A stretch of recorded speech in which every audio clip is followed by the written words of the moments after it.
Assalamualaikum Dek. Sebelumnya kakak mau perkenalan diri terlebih dahulu ya. Perkenalkan, nama kakak Tiana Fisia, kakak dari Poltekkes Kemenkes Bengkulu. Sebelumnya dengan adik siapa? Salwa Tina Aulia. Salwa. Salwa kelas berapa? Kelas 99. Kelas 99. Ya. Salwa gimana kabarnya? Baik. Ada rencananya kan ini kelas 9. Rencananya mau masuk ke SMA mana nanti? Mau masuk pesantren di Pondok Kelapa. Mau masuk pesantren? Oh ya, bagus ya dia. Nah, sebelumnya kakak mau nanya sama Salwa. Salwa sebelumnya udah pernah belum mendapatkan konseling seperti yang kakak lakukan? Sudah pas di kelas 7. Sudah. Konseling seperti apa kemarin? Yang dikasih lembar isian sama nanti dijelaskan Materi apa kemarin dikasihnya? tentang menstruasi dan Tentang menstruasi? Iya. Oh iya. Cuman itu aja? Iya. Sebelumnya Salwa udah tahu belum konseling itu apa? Belum. Nah, jadi kakak jelaskan ya Dek ya. Nah, konseling itu merupakan suatu proses pemberian bantuan seseorang konselor kepada konselingnya, kepada individu, supaya kita dapat memecahkan masalah sama-sama untuk membantu konseling kita untuk memecahkan masalah. Nah, sebelumnya kakak mau tanya dulu, apakah adek punya masalah mungkin selama di sekolah ini seperti apa, mungkin atau masalah pribadi yang ingin disampaikan dengan kakak? Biasanya kalau menstruasi sering sakit perut atau sembuh. Sering sakit perut atau sembuh ya? Sebelum kakak masuk ke materi dalam konseling ini, nah kakak perlu menjelaskan bahwa konseling ini itu ada 3 asas ya Dek ya. Yang pertama itu asas kerahasiaan.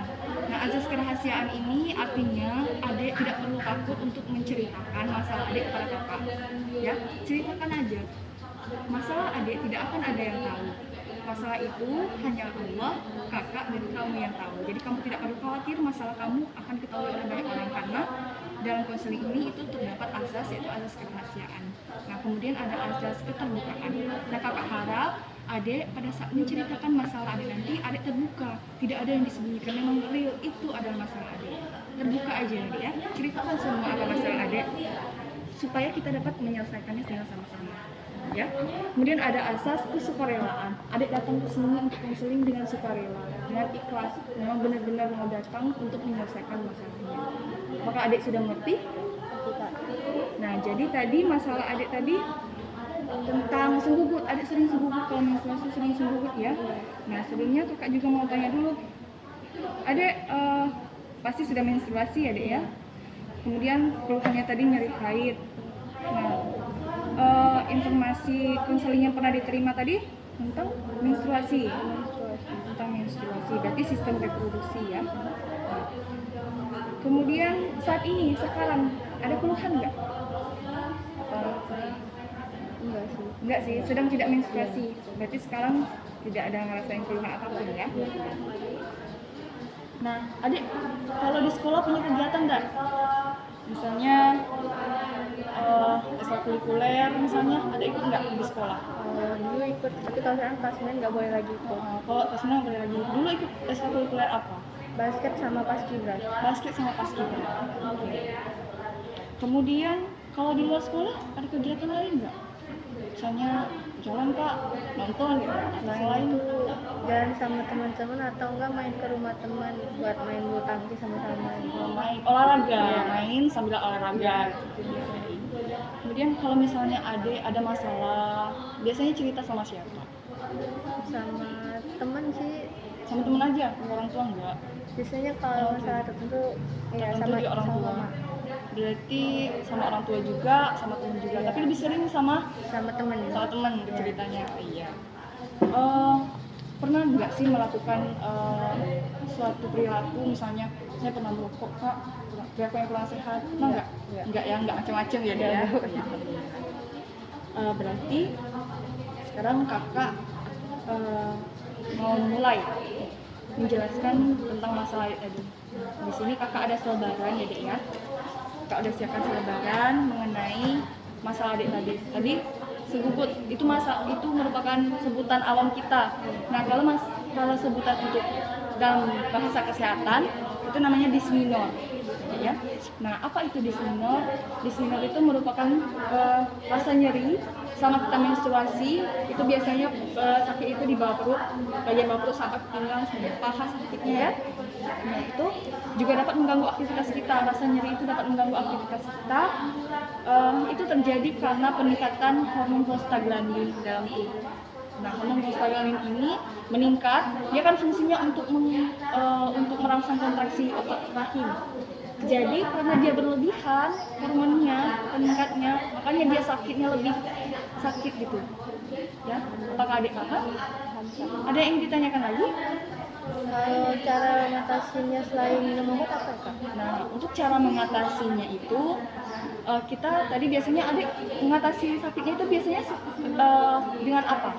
Biasanya sih sering minum obat, tapi sekarang udah kata mama udah jangan sering-sering. Sering minum obat, tapi mamanya bilang jangan minum obat lagi. Nah, iya itu benar.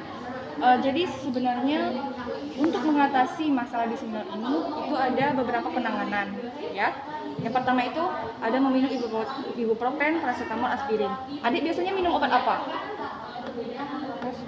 Aspirin. Nah, ini memang obat untuk pereda nyeri, jadi ya.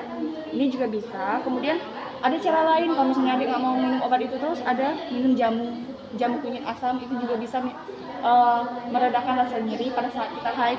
Nah, kemudian bisa kita kompres dengan air hangat pada bagian area yang sakit, pada bagian perut kita. Kemudian olahraga kecil dan minum air hangat. Jadi ya. Nah, kemudian ada lagi mungkin di sini ada satu lagi poster. Nanti kita jelaskan. Kemudian perlu kakak sampaikan kepada adik bahwa dismenor ini itu ada dua macam, adik ya. Ada dismenor primer, ada dismenor sekunder. Nah, dismenor primer itu merupakan dismenor tanpa patologi. Adik tahu apa patologi? Nah, patologi itu penyakit, Dek. Artinya, dismenor ini tidak disertai dengan penyakit lain. Yang adik nggak ada disertai dengan penyakit lain, nah berarti yang adik termasuk dismenor primer. Nah, kalau dismenor sekunder itu karena patologi, ada penyakit bawaan lainnya yang disebabkan oleh dismenor ini. Misalnya ada penyakit radang panggul. Misalnya dia dismenor, dia nyeri haid disertai dengan penyakit lainnya, itu namanya dismenor sekunder. Apakah adik yang paham? Nah, berarti yang adik termasuk dismenor primer karena tidak disertai dengan patologi. Patologi itu tadi apa? Penyakit. Nah, seperti itu. Nah, biasanya kalau adik kena nyeri haid itu merasain keram perut aja, apa disertai dengan mual, muntah, apa sakit kepala juga atau kayak gimana? Keram perut sama sakit kepala. Keram perut sama sakit kepala itu memang merupakan gejala yang sering dirasakan. Bisa ada orang yang mungkin kena sakit kepala juga, keram perut juga bersamaan dengan mual muntah. Itu memang lumrah terjadi pada saat kita nyeri haid gitu ya. Nah, kemudian apa ada yang ingin ditanyakan lagi?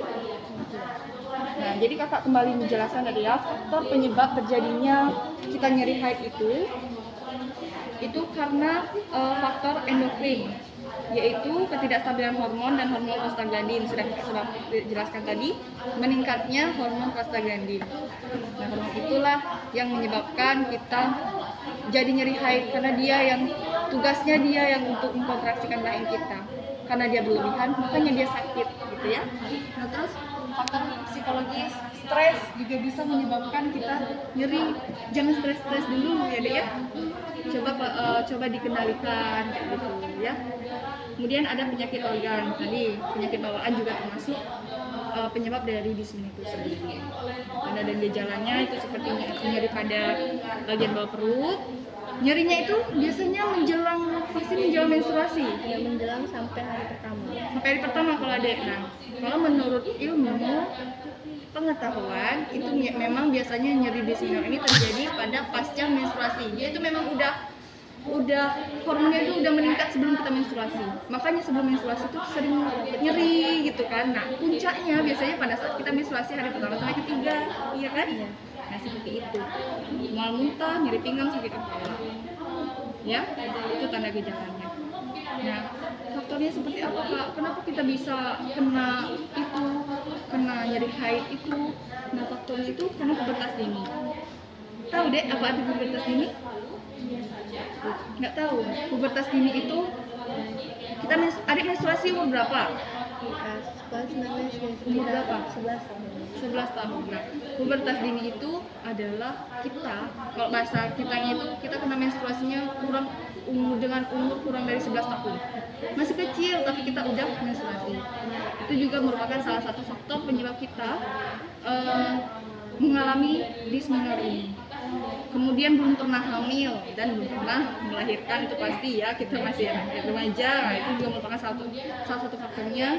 Kemudian perokok, adik nggak merokok kan? Nah jangan ya, perokok, terus gemuk dan status gizi yang rendah, kemudian jarang olahraga. Adiknya sering olahraga kan?